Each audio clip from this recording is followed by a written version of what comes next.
जय श्रीमन नारायण, जय राधे राधे। कुछ लोगों का यह प्रश्न है कि महाराज जी, विगत वर्ष 14 जनवरी को ही मकर संक्रांति होता था, इस बार 15 जनवरी को मकर संक्रांति क्यों हो रहा है? बात भी उचित है, विगत कई वर्षों से 14 जनवरी को ही मकर संक्रांति हुआ करता था, इस बार 15 जनवरी को है। कारण यह है कि हम सब जितने सनातनी हैं, हम सब जितने हैं, सब भगवान सूर्य के उदय को लेकर के चलते हैं, उदय से ही सब कुछ मानते हैं। 14 जनवरी को 2:44 रात में भगवान सूर्य धनु राशि से मकर राशि में प्रवेश कर रहे हैं। तो 2:44 रात में प्रवेश कर रहे हैं, इसलिए हम लोग 15 जनवरी को मकर संक्रांति मना रहे हैं। क्योंकि अंग्रेजी तारीख के हिसाब से 12 बजे के बाद डेट बदल जाता है, तारीख बदल जाता है। तो हम लोग 15 तारीख को ही मकर संक्रांति मना रहे हैं। ये जो मकर संक्रांति है, मकर संक्रांति जब हो जाता है तो मकर संक्रांति से ही भगवान सूर्य उत्तरायण हो जाते हैं। भगवान सूर्य उत्तरायण होते हैं और ये जो समय है, ये जो मुहूर्त है, यहीं से बसंत ऋतु का भी आगमन हो जाता है। ये जो मकर संक्रांति है, मकर संक्रांति एक ऐसा मुहूर्त है जिस मुहूर्त में तीर्थराज प्रयाग जी में याज्ञवल्क्य जी और भरद्वाज जी का मिलन हुआ। मिलन के उपरांत वहीं से राम कथा प्रारंभ हुआ। यह मकर संक्रांति का ही जो दिन है, इस दिन मां यशोदा भगवान श्री कृष्ण को पुत्र रूप में प्राप्त करने के लिए व्रत रखे थे।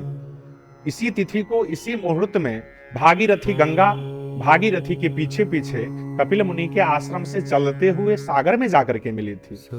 ये जो मकर संक्रांति है, यहीं से भगवान सूर्य उत्तरायण होते हैं। पुराणों में एक कथा आती है कि गंगा पुत्र भीष्म के पितृभक्ति को देख करके इनके पिता शांतनु इतने प्रसन्न हुए कि प्रसन्न होकर के गंगापुत्र भीष्म को इच्छा मृत्यु का वरदान दिए। महाभारत का जब युद्ध समाप्त हुआ, महाभारत युद्ध समाप्ति के उपरांत गंगापुत्र भीष्म भगवान सूर्य के उत्तरायण होने का प्रतीक्षा कर रहे थे। भगवान सूर्य जब उत्तरायण हुए, इसी सूर्य उत्तरायण के समय में गंगापुत्र भीष्म अपना प्राण त्यागे थे। भगवान श्री कृष्ण का भी एक नाम है उत्तरायण।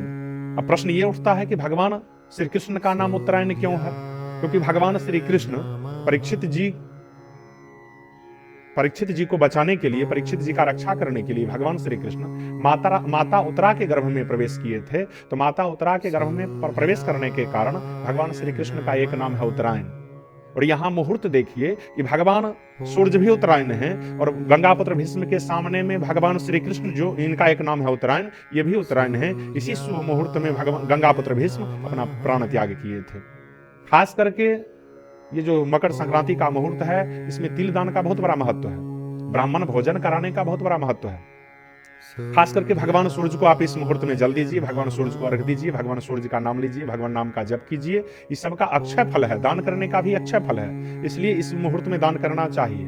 ये जो मकर संक्रांति है, यहीं से बसंत का भी आगमन होता है और जितना शुभ कर्म है, ये सारे शुभ कर्म यहीं से पुनः प्रारंभ होते हैं।